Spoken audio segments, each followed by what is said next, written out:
Star 11 Uttarakhand में आपका स्वागत है। मैं फिर से आपके लिए 50 महत्वपूर्ण प्रश्न लेकर आया हूं जो कि यूके एसएससी और यूके पीएससी के आने वाले एग्ज़ाम फॉरेस्ट गार्ड और वीडियो बीपीडीओ से संबंधित महत्वपूर्ण प्रश्न रहेंगे। दोस्तों स्टार्ट करते हैं अपनी इस सीरीज को और मेरे साथ साथ आप भी इस एमसीक्यूज को लगाइए और कमेंट बॉक्स में कमेंट करिए कि आपका इसमें कितना जो है स्कोर रहा है भाई। ठीक है, चलिए फिर स्टार्ट करते हैं। हाल ही में प्रसिद्ध संगीतज्ञ गुंजन डंगवाल का सड़क हादसे में निधन हुआ है, जिनका संबंध किस गीत से है। तो बताना है भाई कि गुंजन डंगवाल का जो संबंध है वो किस गीत से है। तो दोस्तों इसका जो राइट आंसर है वो है ऑप्शन सी, चैत की चैतावली। ठीक है, ये जो है आपका क्या है, राइट आंसर है भाई। ये गाना जो है किस पे दर्शाया गया है, गुंजन डंगवाल पर दर्शाया गया है भाई, ध्यान रखिएगा। चलिए आगे नेक्स्ट क्वेश्चन पर हम बात करते हैं। नेक्स्ट क्वेश्चन है, वर्ष 2021 का केदार सिंह रावत पर्यावरण पुरस्कार किसे दिया गया। तो दोस्तों इसका जो राइट आंसर है वो है ऑप्शन डी।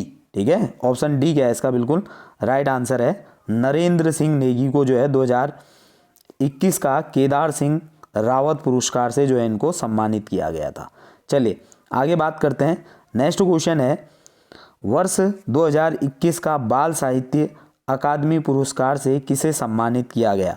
तो दोस्तों इसमें बाल साहित्य पूछा गया है, तो बाल साहित्य से जो है ये सम्मानित किया गया है, वो किया गया आपका, इसका जो राइट आंसर है ऑप्शन बी। ठीक है, देवेंद्र मेवाड़ी को जो है ये क्या करा गया है भाई, सम्मानित किया गया है। अगर बात करें भाई दोस्तों, अगर राष्ट्रीय बाल पुरस्कार की बात आएगी, किसकी, राष्ट्रीय बाल पुरस्कार की बात आएगी 2021 की, तो ये दिया गया है किसको, अनुराग रमौला को दिया गया है भाई। ठीक है, ये जो है आपका बात करें हम किसकी, आपका राष्ट्रीय, ठीक है ध्यान रखिएगा, राष्ट्रीय बाल पुरस्कार, बाल पुरस्कार। तो राष्ट्रीय अगर बात आएगी तो राष्ट्रीय में आपका किसको चला जाएगा 2021 में, अनुराग रमौला को। चलिए नेक्स्ट क्वेश्चन पर बात करते हैं। अगला क्वेश्चन है, राज्य में state single window clearance system की शुरुआत कब हुई थी। तो दोस्तों इसकी शुरुआत हुई थी आपका 21 दिसंबर 2015। ऑप्शन ए क्या है इसका बिल्कुल राइट आंसर है। चलिए नेक्स्ट क्वेश्चन पर हम बात करते हैं। नेक्स्ट क्वेश्चन है, उत्तराखंड में शुभ कार्यों में बुरी आत्माओं से रक्षा हेतु बनाए जाने वाले लोक चित्रों को कहते हैं। तो दोस्तों ये कहते हैं कि आपका शो। ऑप्शन डी क्या है इसका बिल्कुल राइट आंसर है। चलिए आगे नेक्स्ट क्वेश्चन पर बात करते हैं। नेक्स्ट क्वेश्चन है, उत्तराखंड का ढोल संग्रहालय कहाँ स्थित है। तो उत्तराखंड का जो ढोल संग्रहालय है वो है आपका कहाँ, ऑप्शन बी क्या है इसका बिल्कुल राइट आंसर है, चमोली में। चलिए नेक्स्ट क्वेश्चन पर हम बात करते हैं, कौन सी जनजाति भूसेन देवता की पूजा करती है। तो दोस्तों भूसेन देवता की जो पूजा करती है ये करती है कौन सी जनजाति, ऑप्शन ए क्या है इसका बिल्कुल राइट आंसर है, बोक्सा जनजाति। ठीक है, चलिए आगे नेक्स्ट क्वेश्चन पर हम बात करते हैं, कढ़ाई उत्सव किस धाम में मनाया जाता है। तो ध्यान रखिएगा भाई, कढ़ाई उत्सव मनाया जाता है कहाँ, ऑप्शन डी क्या है इसका बिल्कुल राइट आंसर है, बद्रीनाथ में। चलिए नेक्स्ट क्वेश्चन पर हम बात करते हैं। नेक्स्ट क्वेश्चन है, उत्तराखंड के 4 धामों का ऊंचाई में आरोह क्रम होगा। ठीक है, तो इसमें आपको बताना है, आरोह क्रम बताना है। तो आरोह क्रम में अगर बात करें दोस्तों, आपको क्या याद रखना है इसमें, कोटा बाग। ठीक है, क्या याद रखना है, कोटा बाग। लेकिन यहाँ पर आपको जो है उल्टा स्टार्ट करना पड़ेगा। गौ से आपका क्या हो गया भाई, गंगोत्री, बौ से हो गया आपका बद्रीनाथ, और यहाँ पर जो टॉ है भाई, टॉ को आपने यो मानना है, यो से हो गया यमुनोत्री, और को से हो गया आपका क्या यहाँ पर केदारनाथ। ठीक है, तो दोस्तों इस तरीके से अगर हम बात करें, क्योंकि कोटा बाग जो है एक आपका नैनीताल में स्थित, ठीक है नैनीताल में स्थित एक तहसील है, ये आप ध्यान रखिएगा। तो इस तरीके से आप रखते हैं, तो इस हिसाब से आपका जो इसका राइट आंसर होगा वो होगा ऑप्शन सी। ठीक है, ऑप्शन सी क्या होगा इसका बिल्कुल राइट आंसर होगा भाई। चलिए नेक्स्ट क्वेश्चन पर हम बात करते हैं। नेक्स्ट क्वेश्चन है, कुमाऊं का खजुराहो किसे कहते हैं। तो कुमाऊं का खजुराहो कहते हैं भाई किसको, द्वारा हाट को। ठीक है, इसके अलावा हम खजुराहो को जो है आपका मंदिरों का नगरी भी इसको कहा जाता है भाई। मंदिरों की क्या नगरी भी इसको कहा जाता है। मीठी मूली की नगरी भी इसको कहा जाता है। अगर हम बात करें मंदिरों का समूह, तो मंदिरों का समूह कहा जाता है भाई किसको, जागेश्वर को। ठीक है, जबकि दोनों के दोनों आपका कहाँ स्थित है, अल्मोड़ा में स्थित है भाई। चलिए नेक्स्ट क्वेश्चन की हम बात करते हैं। इंदिरा गांधी मुक्त विश्वविद्यालय कहाँ स्थित है? तो इंदिरा गांधी मुक्त विश्वविद्यालय है भाई कहाँ, देहरादून में। ऑप्शन डी क्या है इसका बिल्कुल राइट आंसर है। चलिए नेक्स्ट क्वेश्चन पर हम बात करते हैं। नेक्स्ट क्वेश्चन है उत्तराखंड के किस स्थान पर नैनी सैनी हवाई अड्डा स्थित है? ठीक है, तो दोस्तों ध्यान रखिएगा, जो नैनी सैनी हवाई अड्डा है भाई, अगर हम बात करें तो नैनी सैनी हवाई अड्डा जो है वो है आपका कहाँ पर, ऑप्शन ए क्या है इसका बिल्कुल राइट आंसर है, ऑप्शन ए। ठीक है, कहाँ है, पिथौरागढ़ में। ठीक है, नैनी सैनी हवाई अड्डा। ठीक है, अगर हम बात करें उत्तरकाशी में, तो उत्तरकाशी में हो गया आपका क्या, चिन्यालीसौड़। कौन सा हवाई अड्डा है, चिन्यालीसौड़। और पंतनगर की हम बात करें तो पंतनगर में आपका फूलबाग। ठीक है, कौन सा, फूलबाग हवाई अड्डा। और अगर हम बात करें आपका चमोली में, चमोली में आपका कौन सा, गोचर। ठीक है, कौन सा है, गोचर है भाई।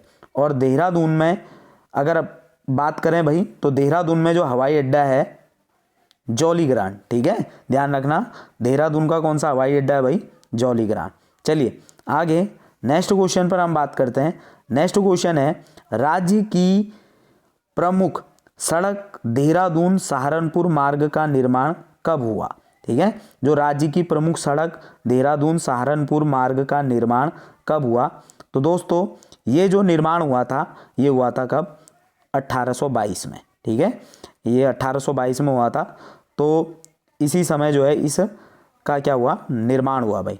अगर बात करें इस समय जो समय था भाई, ये जो इसका जो निर्माण हुआ था भाई, वो किसके समय में हुआ था भाई, ट्रेल के समय में। ठीक है, अगर हम बात करें इसी समय जो ट्रेल ने जो है कुली बेगार प्रथा के निवारण हेतु, ठीक है, 1822 में आपका क्या, खच्चर सेना का भी गठन किया था। और इसी के साथ साथ 1822 में ट्रेल ने जो है आबकारी विभाग की भी स्थापना करी थी, ये भी आप ध्यान रखिएगा। चलिए आगे नेक्स्ट क्वेश्चन पर बात करते हैं। निम्नलिखित में से लैंसडाउन में कौन सा उद्योग कार्यरत मिलता है? तो भाई कार्यरत जो मिलता है वो मिलता है ऑप्शन ए। ठीक है, इलेक्ट्रॉनिक्स, ये ध्यान रखिएगा, ऑप्शन ए क्या है इसका बिल्कुल राइट आंसर है।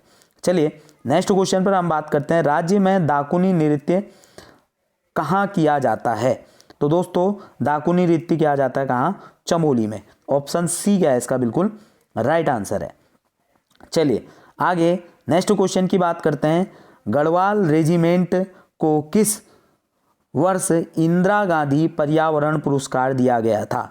तो गढ़वाल रेजिमेंट को इंदिरा गांधी पुरस्कार जो ये दिया गया था, ये दिया गया था आपका 2007 में। ऑप्शन बी क्या है इसका बिल्कुल राइट आंसर है।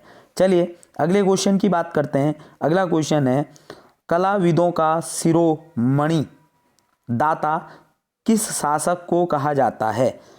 ठीक है, तो दोस्तों कलाविदों का शिरोमणि दाता ये कहा जाता है किसको? ऑप्शन बी क्या है इसका बिल्कुल राइट आंसर है, सुदर्शन शाह को। ठीक है, और दोस्तों आपने कमेंट बॉक्स में मुझे ये बताना है कि सुदर्शन शाह किस नाम से कविताएं लिखा करते थे, या आपने मुझे कमेंट बॉक्स में बताना है भाई। ठीक है, चलिए नेक्स्ट क्वेश्चन पर बात करते हैं। धनुष तीर्थ कहा जाता है? तो दोस्तों धनुष तीर्थ कहा जाता है, इसका जो राइट आंसर होना चाहिए ऑप्शन ए। ठीक है, किसको कहा जाता है? देवप्रयाग को कहा जाता है। चलिए आगे नेक्स्ट क्वेश्चन की बात करते हैं। राजाजी राष्ट्रीय उद्यान के संदर्भ में सही कथन का चयन कीजिए। तो राजाजी राष्ट्रीय उद्यान के संदर्भ में सही कथन की अगर हम बात करें तो सीधे सीधे बात कर लेते हैं भाई कि राजाजी राष्ट्रीय उद्यान जो है हमारा, वो है आपका कहाँ, पौड़ी, हरिद्वार और देहरादून। तो इस हिसाब से आपका क्या ऑप्शन डी क्या है इसका बिल्कुल राइट आंसर है। ठीक है, अगर बात करें इसकी स्थापना की 1983 में क्या हुई थी, इसकी स्थापना हुई थी भाई। ठीक है, चलिए नेक्स्ट क्वेश्चन पर हम बात करते हैं। नेक्स्ट क्वेश्चन है खलंगा मेला किस जनपद में लगता है? तो खलंगा मेला ये लगता है दोस्तों, ऑप्शन ए क्या है इसका बिल्कुल राइट आंसर है, देहरादून में। ठीक है, ध्यान रखिएगा कहाँ लगता है, देहरादून में। चलिए आगे नेक्स्ट क्वेश्चन की हम बात करते हैं। नेक्स्ट क्वेश्चन है भारतीय संविधान में केंद्र तथा राज्य के मध्य शक्ति के विभाजन की परिधि से बाहर रखा गया है। तो किसे बाहर रखा गया है ये बताना है। तो दोस्तों अगर बात करें हम संविधान में केंद्र तथा राज्यों के मध्य शक्ति के विभाजन की परिधि से जो बाहर रखा गया है वो रखा गया है किसको, न्यायपालिका को। ऑप्शन सी क्या है इसका बिल्कुल राइट आंसर है। चलिए आगे नेक्स्ट क्वेश्चन बात करते हैं। जम्मू कश्मीर की विधानसभा में उपराज्यपाल निम्नलिखित में से मनोनीत करता है। तो दोस्तों जम्मू कश्मीर की विधानसभा में जो उप राज्यपाल है इसको जो मनोनीत करते हैं वो करते हैं आपकी कौन, 2 महिलाएं। ऑप्शन बी क्या है इसका बिल्कुल राइट आंसर है भाई, ठीक है, ध्यान रखिएगा ऑप्शन बी, ठीक है। चलिए आगे नेक्स्ट क्वेश्चन की हम बात करते हैं। नेक्स्ट क्वेश्चन है, भारतीय संविधान में मौलिक कर्तव्यों का प्रावधान लिया गया है। तो भारतीय संविधान में मौलिक कर्तव्यों का जो प्रावधान लिया गया है वो लिया गया आपका कहाँ से, रूस से। ऑप्शन सी क्या है इसका बिल्कुल राइट आंसर है। चलिए आगे नेक्स्ट क्वेश्चन पर हम बात करते हैं। 1924 के निर्णय के बाद पहली बार रेल बजट को आम बजट के साथ पेश कब किया गया। तो ये किया गया था दोस्तों, इसका जो राइट आंसर है ऑप्शन सी, ठीक है, 2017 में जो है ये पेश किया गया था। आगे नेक्स्ट क्वेश्चन की बात करते हैं। नेक्स्ट क्वेश्चन है, 1991 में डॉक्टर मनमोहन सिंह ने देश में आर्थिक उदारीकरण की नीति लागू करने की घोषणा की। वह उस समय किस पद पर आसीन थे। तो दोस्तों डॉक्टर मनमोहन सिंह उस समय जो पद पर आसीन थे वो थे, ऑप्शन डी क्या है इसका बिल्कुल राइट आंसर है, वित्त मंत्री के।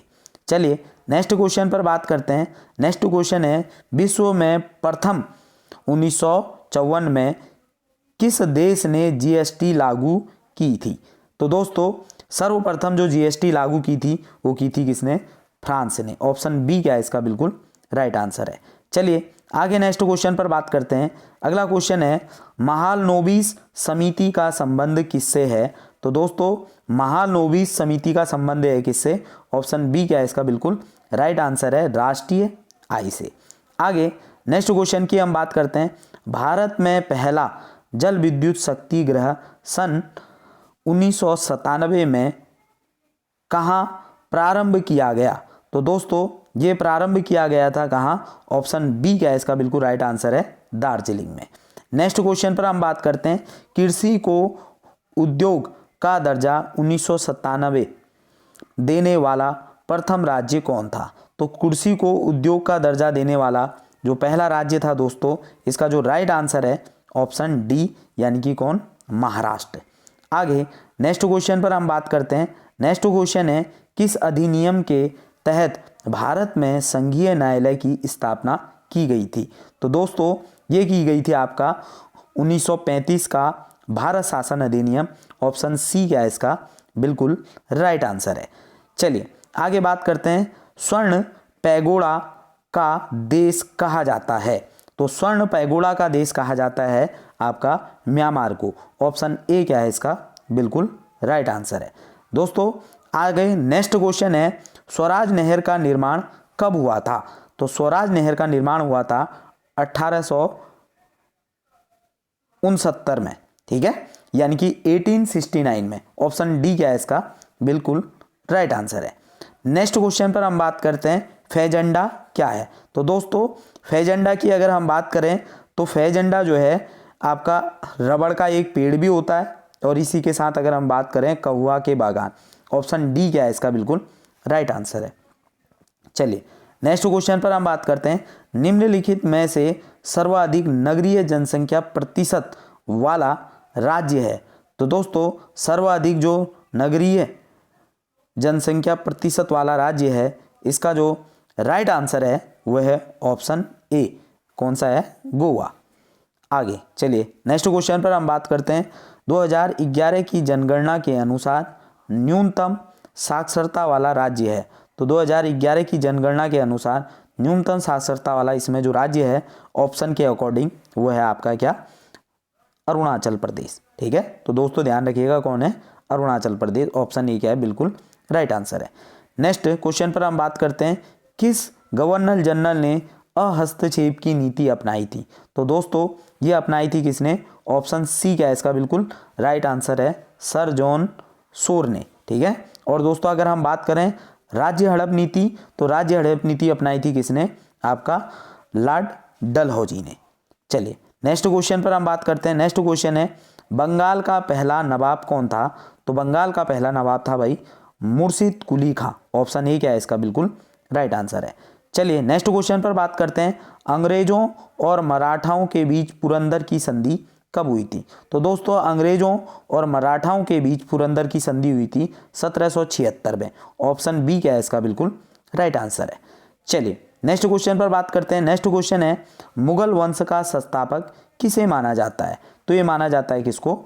बाबर को। ऑप्शन सी क्या है इसका बिल्कुल राइट आंसर है।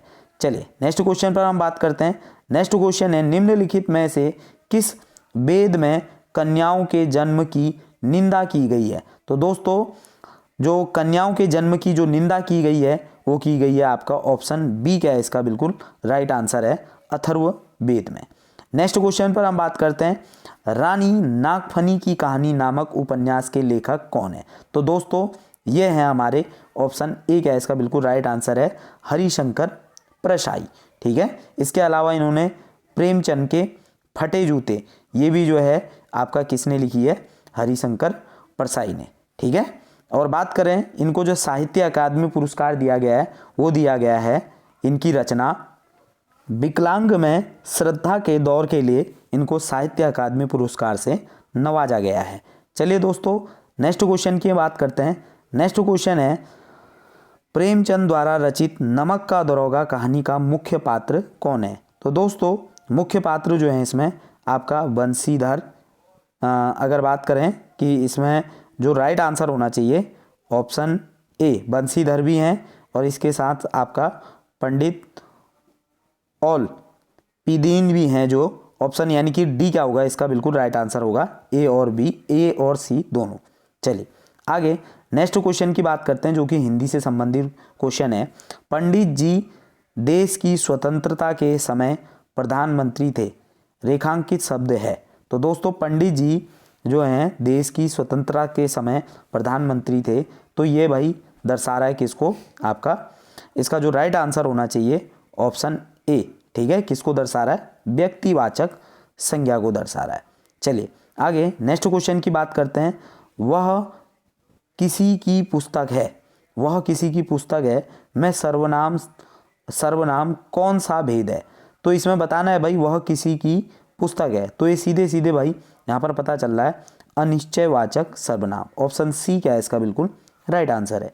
चलिए दोस्तों नेक्स्ट क्वेश्चन की बात करते हैं, दीपक ने पत्र लिखा था। तो दीपक ने पत्र लिखा था तो सीधे सीधे पता चल रहा है भाई क्या हो रहा है? पूर्ण भूतकाल। क्या करा था भाई? लिखा था, यानी कि कार्य पूरा हुआ है। चलिए आगे नेक्स्ट वो क्वेश्चन की बात करते हैं। नेक्स्ट क्वेश्चन है, मोहन किताब पढ़ता है किस प्रकार का वाच्य है?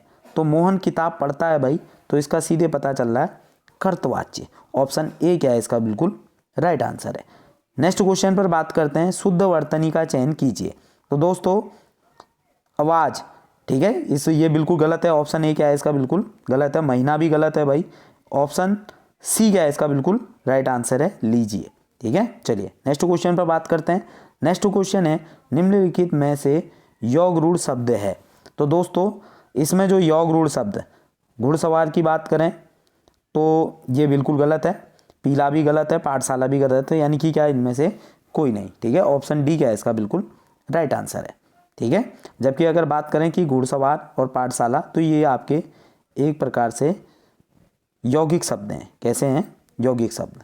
चलिए आगे नेक्स्ट क्वेश्चन की बात करते हैं, सेना का पर्यायवाची शब्द है। तो दोस्तों सेना का जो इसमें पर्यायवाची शब्द है वो है आपका ऑप्शन ए। ठीक है। क्या आपका? अनिक।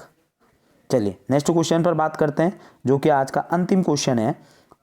तो दोस्तों इसमें बताना है कि कार्यों को नए ढंग से करने की पद्धति होती है। ठीक है। तो यानी कि हम बात करें कि कार्य को जो नए ढंग से करने की जो पद्धति है यानी बताना है इसमें, तो दोस्तों वो होती है आपका ऑप्शन सी क्या है इसका बिल्कुल राइट आंसर है, नवीनीकरण।